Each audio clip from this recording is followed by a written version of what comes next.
Hello everyone and welcome to Blaugrana Everything and welcome to my first ever transfer news roundup video.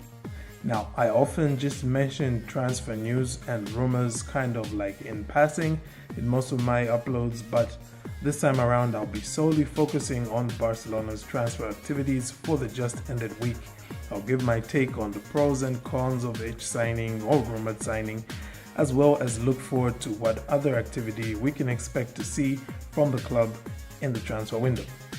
So with all of that cleared up, I hope you like what you're seeing. If you do, hit that like button. Let's see if we can get this video to 100 likes. And also, if you're a first-time viewer, hit that subscribe button as well. It will make a heck of a lot of difference for me, for my happiness.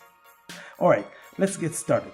This past week has arguably been one of the busiest we've seen from Barca in a transfer window since probably about 2015. You know, that summer when we brought in the Suarez's and Rakitic's and Ter Stegen's and so on and so forth. It all started out on Monday afternoon with the announcement and unveiling of Sergio Aguero. Barca announced that they reached an agreement for him to join the club from 1st July when his contract with Manchester City expires. Aguero will then sign a contract until the end of the 2022-2023 season with a buyout clause set to 100 million euros. So then, what are the pros and cons here? My pros are as follows. Firstly, this is, I believe, a great value signing. We're talking about one of the top 5 strikers of the last decade coming in on a free transfer. Secondly, I don't know how many times there were over the course of the just ended season that I complained about wasteful finishing. Well, this signing I believe will go a long way towards addressing that, especially if we can also throw in a fit Ansu Fati throughout next season. Aguero has of course also agreed to take a pay cut, with his salary reportedly being just 5 million euros. I say just, but I don't even have 1% of that. But yeah, humongous wage cut from the 20-odd million he was getting at Manchester City, which, considering Barcelona's broke status, is very much a pro. That's very good business. Does this, however, mean that the deal is all pros and no cons? Well, of course not. There are definite cons, first of which is Aguero's injury record. Barcelona had one of the most injury-hit squads last season, and Aguero has himself been one of the most injured elite players of the past season. I mean, like, probably only Harry Kane is giving him a run for his money. So it's not a stretch to say that Aguero could find himself spending a lot of time on the injury table, especially with the knee issues that he has. The other con that we do have to consider is the fact that he is quite advanced in age. He turned 33 just on Tuesday, and doesn't really help Barcelona refresh their squad in terms of youth or making it younger. But the exact opposite of that sentiment is very much true for the next player who Barcelona signed, because just 24 hours after unveiling Sergio Aguero, Barcelona announced the signing of Eric Garcia on Tuesday afternoon. Like Aguero, Garcia joins Barca on a free from Manchester City. Barca and Garcia have an agreement for him to join the club as well from 1st of July. After his Manchester City contract expires, he will then sign a contract until the end of the 2025-26 season. So that's a 5-year contract with a buyout clause set to a whopping 400 million euros. So Barca really trying to send a message that we trust you and we want to keep you here. Looking at the pros and cons on this deal, I once again start with the pros. And first and foremost has to be the fact that Eric Garcia is a young player with loads of potential.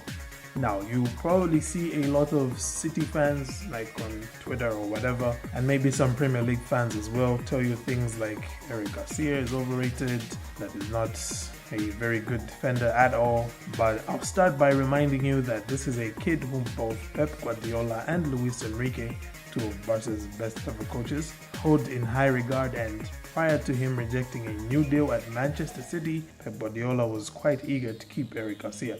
Furthermore, and also something which is another pro, Garcia is someone who came through La Masia. He spent over 10 years moving through the ranks and earning the acclaim of his coaches and teammates as a great leader, a great captain within all the teams he played in, so he is very much familiar with the demands and style of playing of Barcelona. Finally, the last pro is that he adds quality depth and competition at one of Barcelona's weakest positions, which is centre back.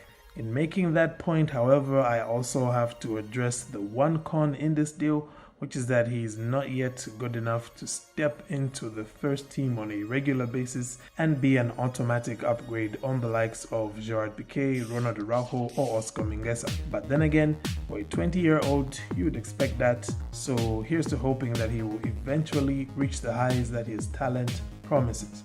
Promising talent is a theme that carries on with the next signing that Barcelona announced 24 hours later on Wednesday afternoon, which was the signing of Emerson from Real Betis. The 22-year-old Brazilian right-back has been co-owned by Barcelona and Real Betis, with whom he spent the last 2 seasons. Barca then had an option to buy out Real Betis' ownership of Emerson for a fee of €9 million. They have of course done so, and on Wednesday the deal was finally announced. Now, owing to the fact that he is currently in camp with Brazil preparing for the Copa America, he couldn't be unveiled like Aguero and Garcia. But like Aguero and Garcia, he will officially be a Barcelona player on the 1st of July of this year. So, pros with this one is that first and foremost, he is a big upgrade in the right back position because defensively, he is just way more solid than either one of Serginho Dest or Sergio Roberto. Despite being defensively solid, he is also no slouch going forward in the attack, as he has recorded no less than 10 assists and 5 goals in his 2 seasons with Betis.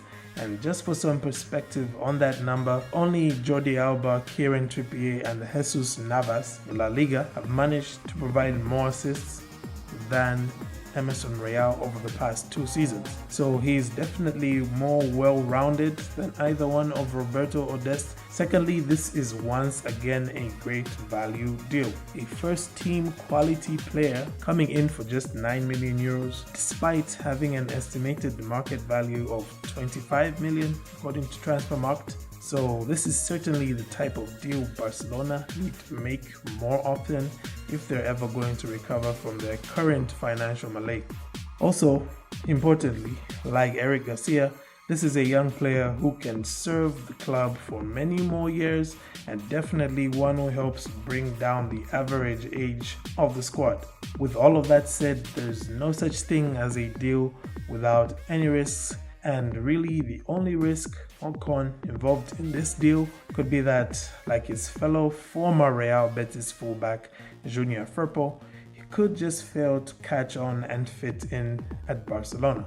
That then brings us to the last bit of business Barca have done this week, and this time around it's not involving any players. On Thursday afternoon, firstly, it was announced that Jordi Cruyff would be joining the technical staff as of the 1st of August 2021. Cruyff is expected to assume the position of sporting advisor to Joan Laporta, and it's very much expected that he'll be kind of like a right-hand man on all footballing matters. The need for such a figure has long been felt at the Camp Nou. For Cruyff as well, a return to Barcelona is a dream come true, as proven by the fact that he is walking away from a much more lucrative contract in China in order to take on his new role. Marca reports that he also feels the timing is right after accumulating experience in a host of non-playing roles in diverse parts of the world. Finally, it was also announced that Ronald Koeman will continue for one more season at FC Barcelona. Yeah, I'm not too happy about that, but it is what it is. Joan Laporta said, "We see the coach very motivated and he already has a year of experience in the dressing room, which we will try to make more competitive." Laporta also announced the arrival of some new faces in the coming days. He said, "I hope to be able to announce some additions next week," and one would expect that those would be the signings of Memphis Depay and Jorginho Wijnaldum, also on free deals, also because those are guys that Ronald Koeman specifically wants to add to the Barcelona team. I'll definitely bring you coverage of whatever goes down next week, whether it be Depay and Wijnaldum or whoever else it's going to be. You can expect to get that here once again. Well, that's that for my weekly transfer news roundup. I hope you enjoyed it. Let me know your thoughts on the transfers that Barca has sealed this week. Did I miss out some pros or some cons? Thank you for tuning in, and like I said guys, let's try and get this video to 100 likes. But other than that, just have a great day and Forza Barca.